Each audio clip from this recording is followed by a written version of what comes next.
But it's sort of nice to have something that you, and maybe for parents out there, especially your listeners who are stay-at-home parents, to be able to do something from start to finish in a linear fashion without having kids interrupt is really, it's nice. It's nice to have that outlet, both creatively and financially too. It's nice to have something that, like, okay, even though this isn't that much money, it helps me to feel like, wow, I am contributing. That's funny.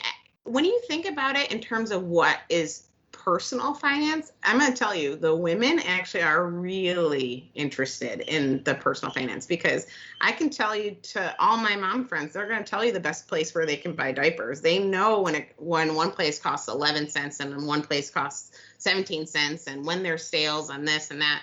So it's not that women aren't interested in personal finance. They might not be talking about it at the same level, though.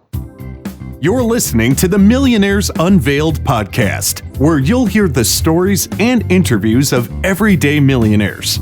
We'll unveil their decisions, their strategies, and their current portfolio allocation. Now to your hosts, Clark Sheffield and Jace Mattinson.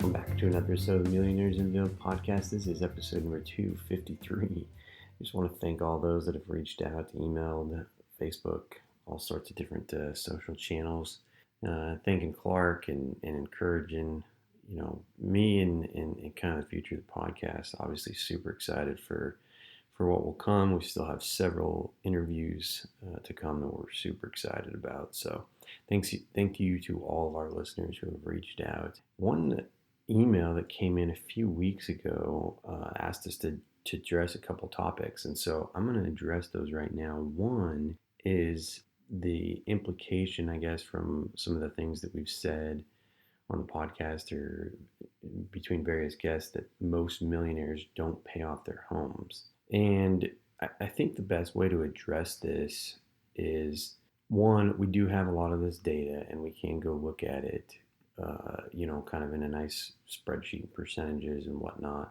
And we've had several people actually write in asking for stuff like this. And at some point we will do something with it. I don't know yet exactly what we're going to do, whether we'll put it in a book or whether we'll put it in a nice little, concrete, one pager or what. But I think the thing to note here is, one, the millionaires that we've had on the show, it has been quite shocking to see how many have not paid off their home comparatively, because I think there's this connotation out there that if you're a millionaire, you have a paid for home, and that's not always the case. I think one of the reasons for this, especially with our show, is our millionaires are skewed to a younger demographic, so to speak. So when we typically see millionaires that are, maybe over 50 on our show, in a lot of cases, they have a paid for home. There are definitely those that have paid for homes in their 30s and 40s, but typically it's been a lot, upwards of like 70%, that if they're under 50 and they're a millionaire, they don't have a paid for home. And, we could go back and debate, who's, what strategy they're using, whether it's real estate, and if they're going to, use real estate in their investment model, then they probably use that in their personal, model and not pay off a home and use that leverage there. I think the other thing too is, for the most part, while we've done this podcast, interest rates have been at historic lows. And so it hasn't been on the forefront of a lot of people's mind to pay off their home. And so I think that, those two things specifically with, the last 5 years that we've been doing this podcast, those things may skew some of the data a little bit. But like I said, once those, millionaires get over 50, in most cases, you see quite an uptick in terms of, I think it's only been a few that we've had on that are over 50 that don't have a paid for home. And I think the other thing, part of that is, if you got a 30-year mortgage, a lot of people might have bought it in their 30s, maybe late 20s.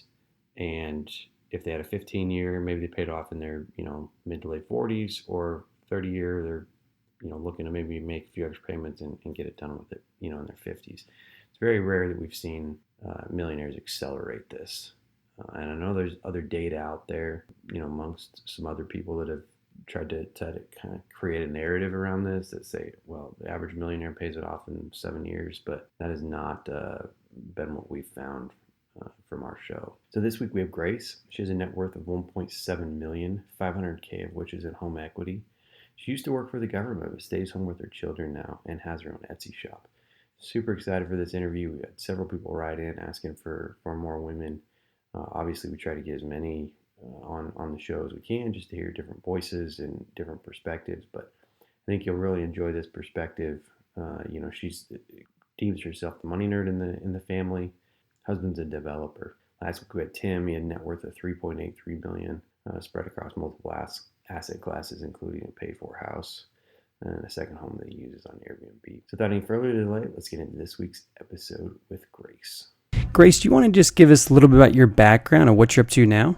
Yeah, absolutely. Thank you so much for having me on. It's really exciting to talk to you guys. I've listened to a ton of the shows and excited to share a little bit about our story. So I am a 38-year-old homemaker. I am a mom of 4 kids, 8 and under. And my husband's 41. He's a software developer. And he is the main breadwinner, and I stay home. But CEO of the family, and me more like the CFO or the COO, because sort of to quote Dave Ramsey, I'm the money nerd and always have been. And so I'm the one who usually makes most of the suggestions about how we best utilize our money and leverage our money. We are faithful Catholics, and I just bring that up at the beginning because it's really been a constant thread throughout our financial story and the main driver of our values and our financial decisions. And then I've just always had an entrepreneurial streak, just really had an interest. And then it really took off when I got my first job out of college. And I thought, oh, what am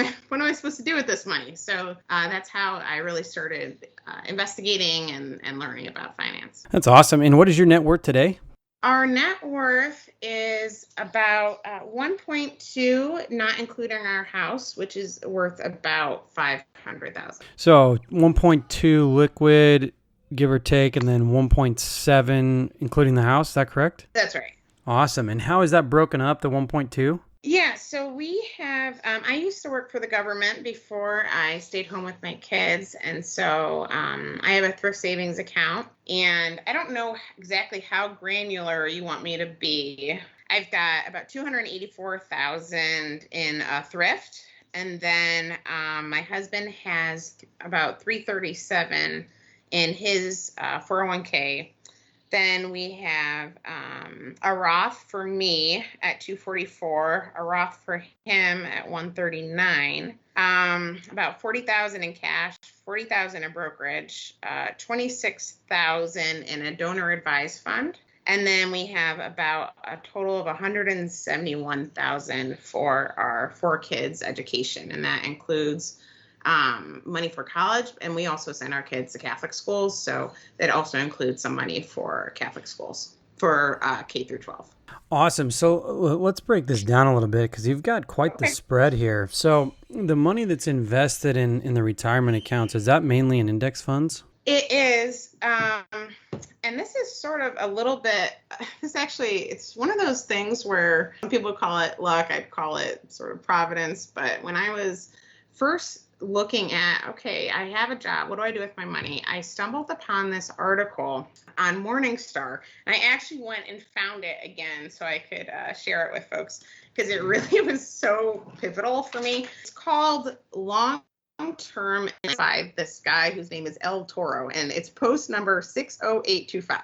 I think it's behind a paywall now, but in that article, it was really cool. They sort of laid out how to build a solid financial foundation, understanding risk and reward and all this stuff. But one thing that they did is actually include a sample portfolio. So everywhere all over this document said, just for an example, or, use at your own risk. And I said, well, I don't know anything, so I might as well just use this. This sounds pretty good. They had a sample portfolio of basically 30% in S&P 500, 30% in an extended market index, 10% in a REIT, 15% in international growth, and then 10% in a another international growth in a different market, and then 5% in international emerging markets. So I basically just bought everything that this article recommended. And that might have been foolhardy, but I really was looking at the time for someone just to tell me what to do. So the rest of the article was really thoughtful. And I thought, you know what, it's better to just get started. And if I have to make adjustments along the way, so be it. And I have, and we have. But that's really how I started investing. And I just sort of followed that and stuck to it. And when did you come across that article? What year was that? I was probably about 24. So about 13, 14 years ago. Okay. I want to get into some of the adjustments you've made along the way there. But first, what's the disparity between the two Roths? Did one start earlier than the other? Did the one strategy work out way better? No. Since I manage both of them, they're exactly the same. Actually, an example of the difference of compound interest is that I started one, and then my husband and I have been married about 10 years. So we started one for him once we got married, because he's always earned a really good income, and he's frugal, but he just doesn't care about money. You know, there's tons of people out there like that who they might not be flashy. They don't spend a ton of money, but they don't necessarily care about it. You know, the way like you guys starting a podcast about it, or me, you know, really digging into the weeds of a Morningstar article. You know, some people just don't care. They're like, okay, whatever. You know, and that actually can be really dangerous, because one thing that I probably mentioned later in mistakes is that, you know, years went by. I mean, till like maybe last year when I finally got into my husband's 401k, and I realized that I think 50% of his stuff was just sitting in bonds. I mean, that was the default allocation that they did at his company, or just like some junk stuff. And so we fixed that along the way. But the difference really is that I just started earlier, but we've both maxed it out since we've been married. Every year, that's one of our big goals. And so that's really the difference. So Grace, the allocation that you just mentioned that you read about, is that the case through most of your accounts where you're able to invest that way? I know you'll probably have some restrictions in your government job and in the 401ks as well, but is that the allocation you basically follow? Yeah. With my husband's stuff, just because it's harder for me to manage, because it's, you know, in his account, what I did recently is just sort of put him on a target date, but I had it be a later target date, so that makes it more aggressive. And so I think one of the things we're going to do is sort of adjust that more granularly, but it was just so much better than what it was. It was just one of those baby steps towards getting it where you want to be. But I mean, one of the things that this article that I mentioned, this Morningstar article, the author just talks about, you know, going back through every year and just looking at what your asset allocation is and then just adjusting. So more or less, and I'll be honest with you, the more kids I have, the less I have a ton of time to spend on, you know, asset allocation. We have more or less kept to this. And if it sort of gets out of whack, then like the next year, rather than, I'll look at what's sort of low and I'll just buy that, if that makes sense. Yeah. So do you reallocate your portfolio often? No, not often. Probably, if I'm doing a good job, probably once a year. And then did you say you have both Roth accounts, the 401k? No, the 401k for my husband's job is just a traditional 401k, not a Roth. But that is actually something we're thinking about getting into. And yours is a traditional as well? And mine is a traditional. I don't think, maybe things have changed, because I haven't worked for the government for about 8 years. But at the time, they didn't offer a Roth. It was just traditional. Gotcha. I'm not sure if they do now. Jace, do you know? I don't know. I was just going to say, they just now got 2-factor authentication and redid their website. So I have a feeling that they might be a couple of years behind. So right. For what that's worth. We'll talk about the Roth in 20 years or so. Yeah, right. Exactly. When there's a new thing. Yeah, when they've gotten rid of it and changed it again. Right. Exactly. So let's back up here. We talked about allocation. You're at 1.7 here if you include the home. Going back to your story, let's talk about who Grace is. How did this come to be? What's your story? Yeah, so I always had an interest in money. I just always thought it was really fun. I was always the banker in Monopoly. But actually, one of the stories I remember my family talks about from my childhood is that I went to Costco or Sam's Club or whatever it was, and I bought a big thing of gumballs and at wholesale prices, and then I went and took them to school and sold them out of my backpack at a markup. And that was the only time I got sent to the principal's office. And I came home and told my parents about it, and my dad just said, a bunch of communists. And so they were pretty supportive of my entrepreneurial spirit, and just I always sort of had a side hustle going on. So years ago, a friend and I, we had a business doing consignment for people. We had basically stuff that they didn't have time to sell. We'd sell that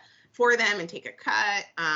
Now I have an Etsy shop, which I really love, and I think awesome for moms because you can really scale it up or scale it down depending on what's going on in your life. And for me, and not every Etsy shop is like this, but I sell digital products, so it's totally passive. So I just get a little cha-ching, and make a couple bucks, and it's just really delightful. So the side hustles, how much have they made you? Was there one that was more lucrative than other, or is it more of a hobby, or both?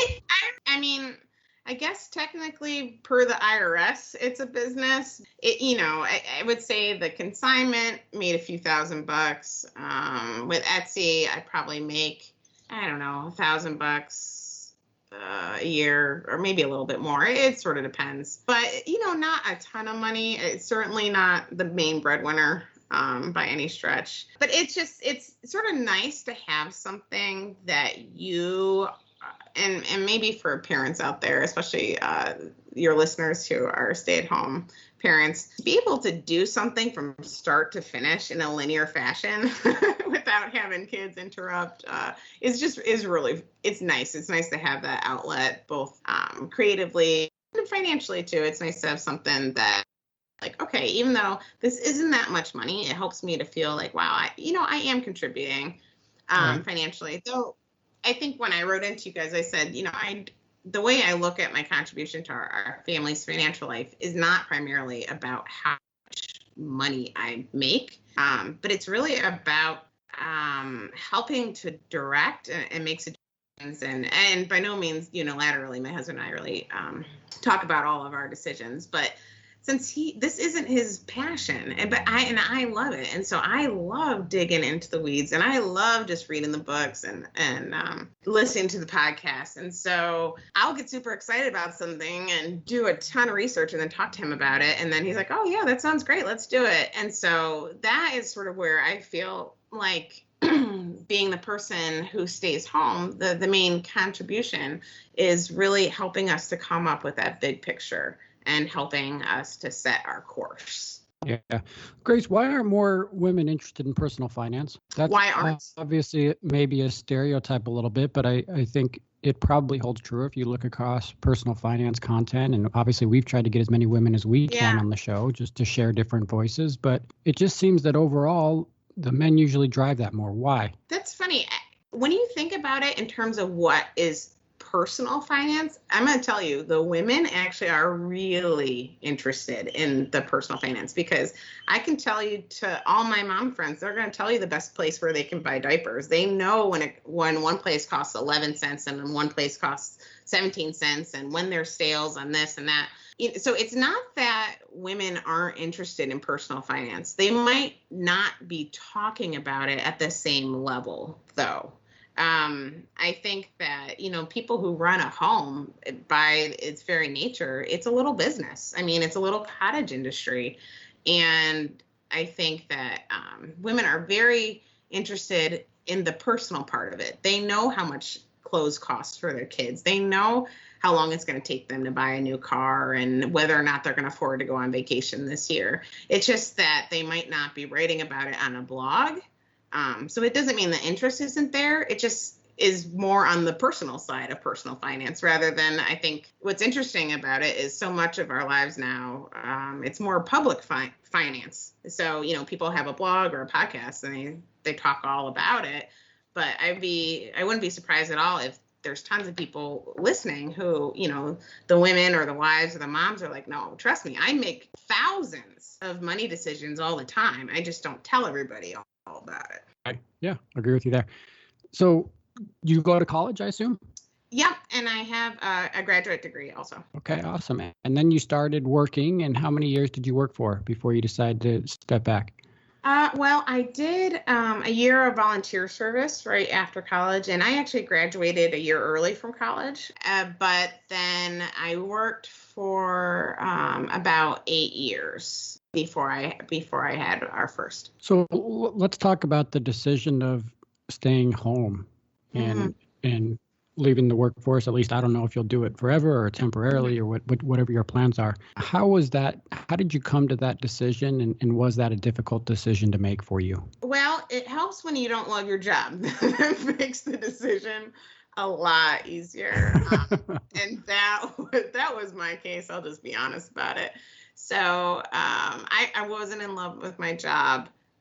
We were living in a very high cost of living area at the time in DC, as you could probably surmise since I work for the government.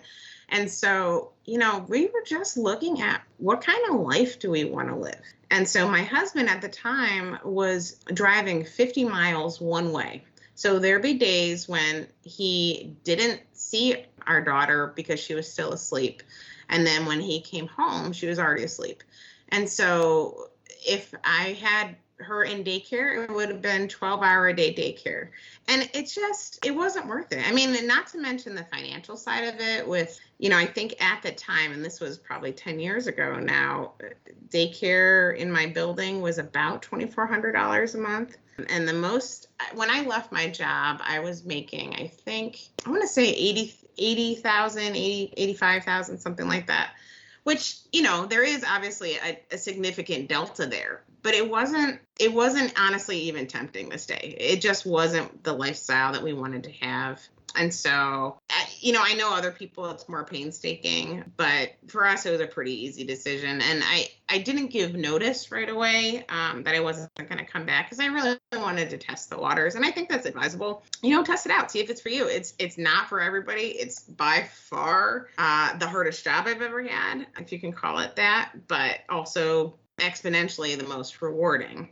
So, Grace, I want to rewind just a little bit here because I think it's fairly unique given your background and the decisions that y'all have made along the way, and now choosing to stay home and run the household and do a couple things on the side. What were those early conversations like with your husband as far as like who was going to manage the finances? Did you know his interest level wasn't to the level that yours was, and was he okay with that? Were you okay with that? Can you kind of walk us through that dynamic? Because obviously you've been very successful with the partnership that you two have formed, and I'm just curious on how that's kind of come about. Yeah, I think that no one, I always tell my kids, no one's great at something to begin with. So everyone starts as a beginner. And so I think that was true for us too. There's I'm sure there are some missteps. I think that, we were in our first house after we got married, and we're just spending money like hand over fist. We're like, oh, let's buy this for the house. Let's buy that for the house. And I think this is when we were first married, and I got pregnant fairly soon afterwards. But I think pretty soon we were like, okay, hey, if we're gonna change to make it possible for me to stay home, we need to start changing how we're spending money. And so then we came up with the budget, but right from the beginning, it's not that my husband is not good at money or something like that, but it's not where his interest was. And so I knew that at the beginning, and I was fine with that. In some ways, frankly, it sort of makes it easier because if you have two very strongly opinionated people, two money nerds, you can really see things differently. But I was really influenced. I should have said that too. Really influenced by Dave Ramsey when I was just looking around when I was with that first job, especially. This sounds so ridiculous when I say it out loud, but he was the first person who said out loud, hey, those 30-year loans that you have, you can just pay those off. You don't have to have those for 30 years. And I said, oh, yeah, I guess you're right. And so, we got rid of loans. We got rid of all our debt. Before I got married, I had paid off my grad school. And I mostly paid cash for that actually anyway, but I had gotten rid of all my undergrad loans. And so I don't know, for us, it was pretty natural. I mean, he's really good at what he does. He's an awesome software developer. He works for a great company. They love him. He loves being there. And so it was just really natural. And I'm very opinionated. And so it just really worked out that I had a lot of opinions on the personal finance stuff. And he was like, okay, I would bring him an idea and he would maybe look into a little bit. I'd give my 30-second elevator speech, and he trusts me and I trust him to do the things that we're good at. And so that's sort of how it progressed. That's awesome. Got a little bit of the yin and the yang there. I like That's it. Right. That's right. So I want to hit on one more topic that we haven't really discussed much that you brought up kind of in the beginning, and that's paying for what I'm assuming is private school for your children while they're young. Is that correct? Yep. How do you financially plan for that, and maybe kind of walk through the mechanics of what y'all do to pay for that? Sure. Well, I guess one thing is just the practicals of it is, I look and see how much it's going to be for the year. A lot of schools, including ours, offer a payment plan, which is sort of funny to me because they charge you a service fee for the convenience of billing you. And so I just set up an account. I know how much it's going to be. For this year, I just wrote the check, and actually can get into this maybe a little bit later if you want, out of our Coverdell ESA education savings accounts. I just paid for the kids' schooling out of there. But what I do is I know how much it's going to be. I have an account that's called tuition.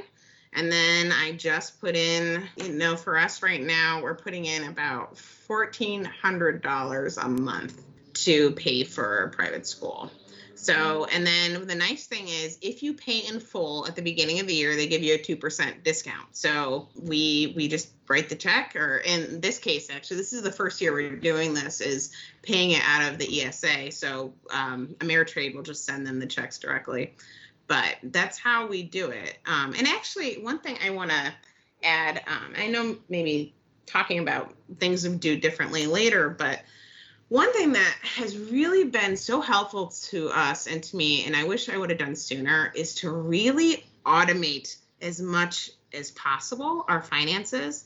And so what I was just mentioning is having, we use Ally Bank, and I love those guys. And don't get paid for saying it. I've been with them for, 15 years. They're fantastic. But one of the things that's awesome about them is you can open up as many accounts as you want. So I probably have the world record for the number of accounts at that bank because I probably have 20 accounts there. But what I do is all of our money comes into our checking and savings account. And that's where our mortgage and our utilities get paid out of that. Then I have a bunch of different accounts for different things, including a tuition account. I have one that's called monthly, which, it's just regular monthly expenses. I got to buy light bulbs or something at Home Depot or something, fix something. Then I have one for vacation. I have one for each of my kids. I also have something called a lump sum. So that's something where, like Amazon Prime, I pay for it out of that. Something I'd only pay once a year. I have one for insurance. I have one for something I call once, which is like, we need a new mattress, or I should say, I want a new mattress. I have a mattress I'm sleeping on. I would like a new one. But rather than just go out and buy that, I save money for it. I have money that goes into that account every week. It's $50. And when I get enough money, and then I have a separate little, tiny little list in my phone. I just have a lot to buy that are somewhere, like a mattress or a Sonos speaker or a new comforter for bed, things that aren't really needs, they're wants. But so I just keep a list. I have money that goes into there. When I have enough money, I decide what I want to buy from there. And so I just mentioned that because that has been so helpful. I can just pull up that Ally app and I see exactly how much money is in every single one of those accounts. And then when I want to buy something, I don't feel any guilt. I just buy it. I can buy it because I know I have the money saved. And so we have stopped budgeting. this is our budget. It's just, if the money's there, then you can buy it. And so that's how we do the tuition. And sorry, that's sort of a long-winded way to come back to that question, but I know exactly how far I am to hitting my goal. I have a name on the account that says how much I need to save. So I can just say, okay, I need to save $16,000. We're at 5,000. So maybe if my husband gets a bonus, maybe we put an extra 1,000 in there.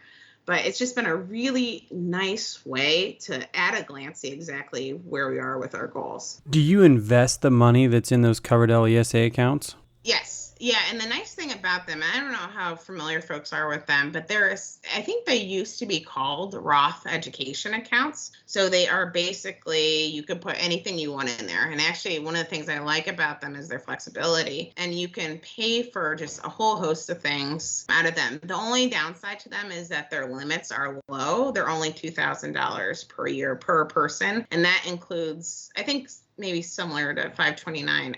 It's anybody. So if my parents wanted to put $50 in, well, then I can, or $500 in, then I can only put in $1,500 per child. So you started those accounts when the kids were born, basically? That's right. And then you just contributed a chunk to there every year, and then you just kind of try to keep whatever's going to be set aside for tuition to the point where eventually those are going to be used for college as well? Right. So we have ESAs for 3 of our kids. And then when they changed the tax laws, I just decided to do only the 529s because they can now pay for K through 12. And in our state, you get a $4,000 state deduction for contributions per child. But actually, now that I'm thinking about it and just sort of based on some changes we're making right now, I'm going to go back to funding those as well if I can, because I like the flexibility. I mean, you're just not going to find more flexibility when it comes to saving for education, because in our state's plan is great, but you're not picking individual assets or securities or ETFs or what have you. You are picking, say, aggressive or S&P, whatever. I mean, with the ESA, it's very granular. It's to the point where you're picking you could have individual stocks in there if you want. So I think I really appreciate that flexibility. Yeah. So you mentioned, Grace, $1,200 per month per kid. Is that right for the cost? No. We save about $1,400 in all. Mind you, our youngest is a baby, so she's not in school yet. So we're not saving yet for her school. Oh, sorry, I misunderstood. So how much is the private school? Let's see, my third child is starting preschool, and that is $2,800. And then my older 2 are in elementary school, and theirs together was about a little over $10,000. That's for the year? For the year, for both of them together. There is a discount too if you have more than one child enrolled at the same time. Okay, gotcha. And then you'll do that through high school? Is that right, or just? Yeah, well, we'll see how things go. I get a little bit of that sticker shock because, even living in the Midwest, I'm looking at the all-girls Catholic high school, and right now it's about $15,000 a year. So, I mean, and I did the math. We're really looking, it's a big commitment. I mean, we're really looking at about $1 million in paying for our kids' education. But my husband and I are both Catholic school educated. It's really important to us. It's a big part of our lives and a big part of our values. And so it's worth it to us to spend the money there. Yeah. So let's shift gears here a little bit. We talked briefly about this before we started the recording, but impact investing, and I know there's a few other names for it, and it's a conversation we haven't had a lot on this show. So tell us your thoughts about that and maybe how that's affected your allocation recently. Yeah, absolutely. So as I was saying to you guys in the beginning, just recently I was listening to a podcast that was not about investing, but one of the things they talked about is, hey, do you know what your 401k or your portfolio is actually invested in? And so especially for us as Catholics, there are particular issues or I should say, financial areas that just don't meld with what we believe in. So I was telling you, there's this website you can go to that's called Inspire Insight. goverment.com, and its bent is more on the conservative side, but what you can do is you can toggle through and select the values that you want. And so I went on there and I started, putting in our different things that we owned, and I was just really unpleasantly surprised the number of things that just really went against our values. Things like pornography, strip clubs, what else? Abortifacients, like just a lot of things that we would never spend our money on, but here we are profiting from. And so it's just been one of these, I don't want to say crisis moments, not to that point, but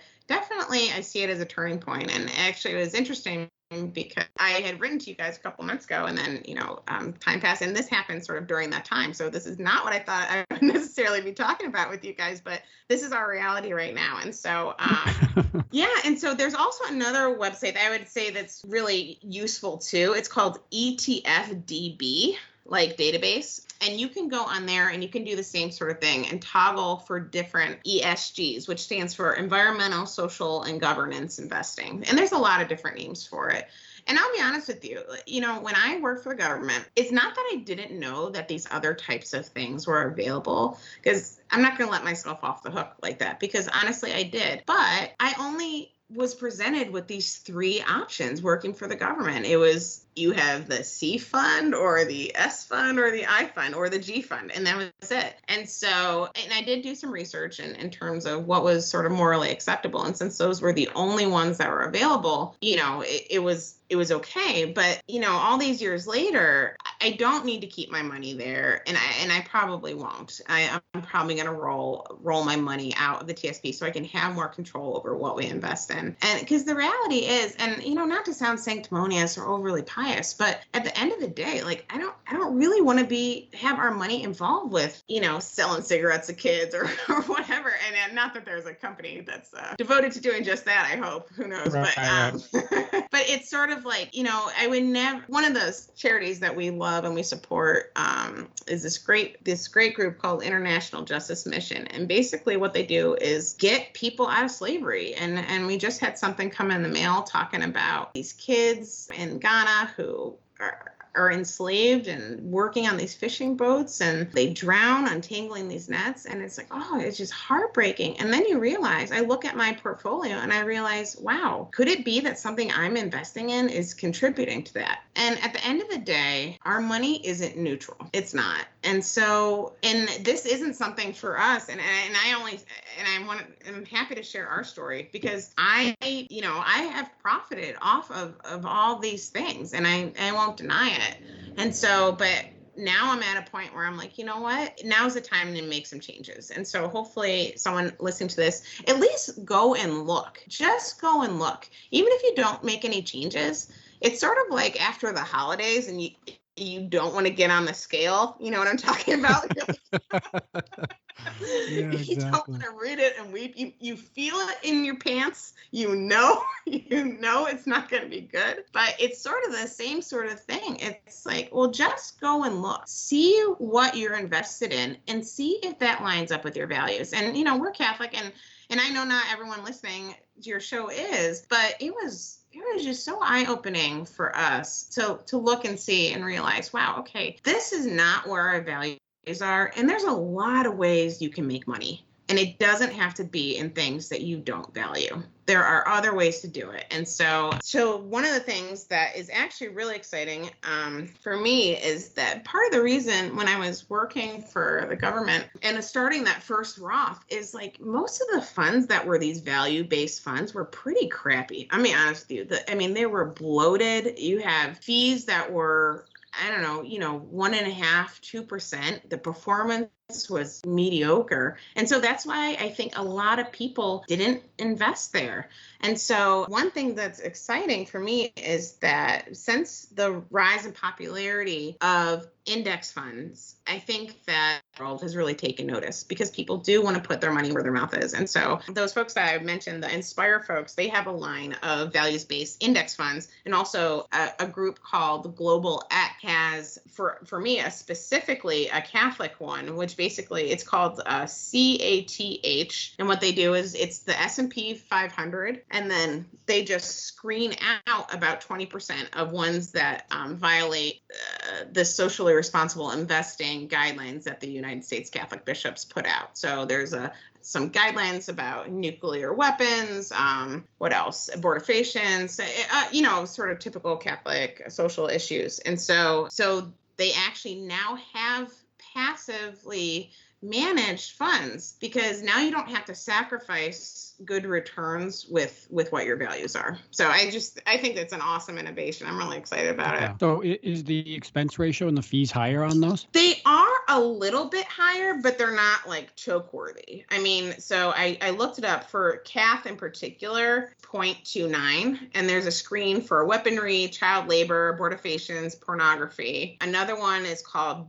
Bible, that's with a different group, and they use a sort of different metric called Biblically Responsible Investing, or BIBL, and that is 0.54. So, and you know what? Here's the thing. It is work to go through and screen.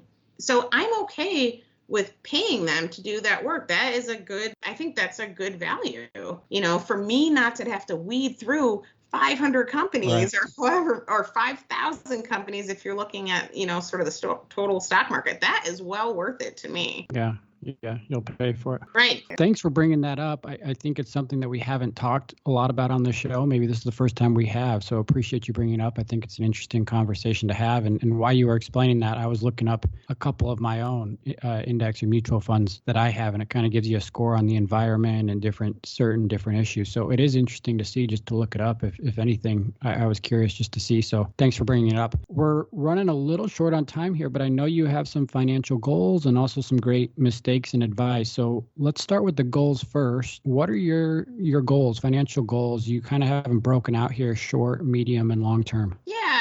So thanks. And thanks for just having me on, because it's really given me reason to think about these things a little bit more in depth. Short is we're hoping to pay off our house in the next, this calendar year, or maybe for tax reasons, start of next year in January.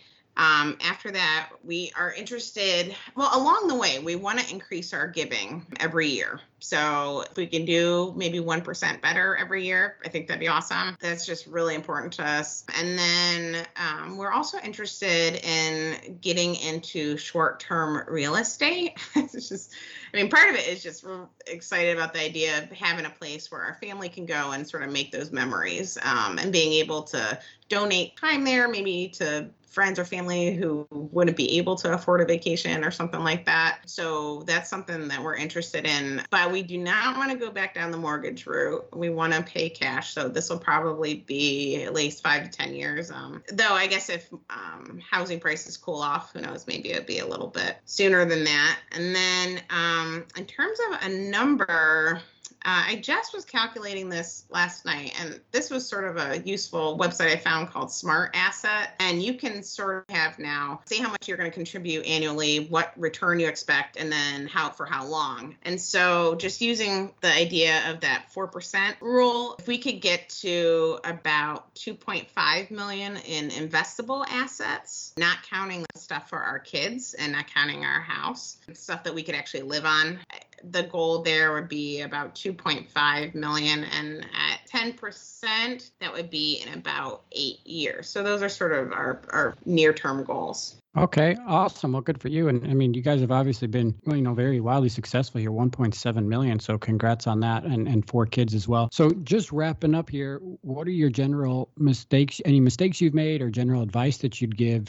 I thought a good sentence you wrote in on, you said, money is a wonderful servant and a cruel master, and you have to make sure your priorities are in order so as not to become a slave to it. So maybe just touch on that, and then any last words of advice you'd give to somebody listening. Yeah, absolutely. I think that's really true, because for those of us who are interested in this, it can really grip your heart, and just sort of what I was talking about earlier, about recognizing that our investments weren't actually lined up with our values. At the end of the day, it wasn't it wasn't worth making a buck at the expense of our values. And so I think that you have to be prudential. You need to you should know about it, but it can't be the only thing you talk about, the only thing you care about. It can't be at the expense of the thing that money is supposed to serve, which is, for us, glorifying God, for doing good for others, for taking care of our family and being generous in our community and bringing good into the world. It can't just be about that one bottom line, how much money you have. So I think that in terms of advice, it's know what your values are, and yours might not be the same as mine, but know what yours are and line your money up with that.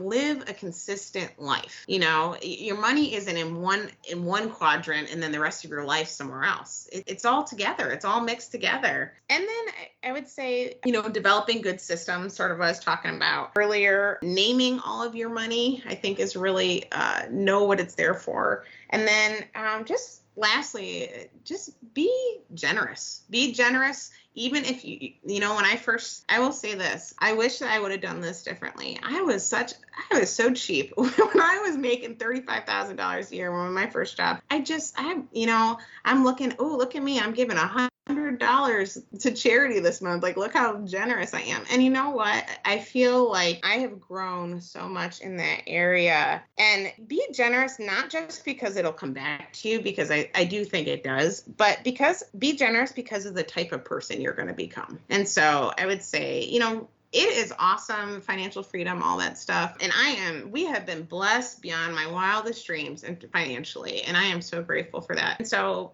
I want to be a blessing to others, and I want to really use our money well. Awesome. Great words of advice to wrap up with. So thanks again, Grace. Net worth of 1.7. Congratulations on you and your family's success. And thanks for coming on the show. Oh, thanks so much, guys. God bless you. Thanks so much. Take care. Thanks, Grace. Thanks for listening to the Millionaires Unveiled podcast with Clark Sheffield and Chase Mattinson. For more stories, investment opportunities, and information, check out our website at millionairesunveiled.com. See you next time when you'll hear from another everyday millionaire.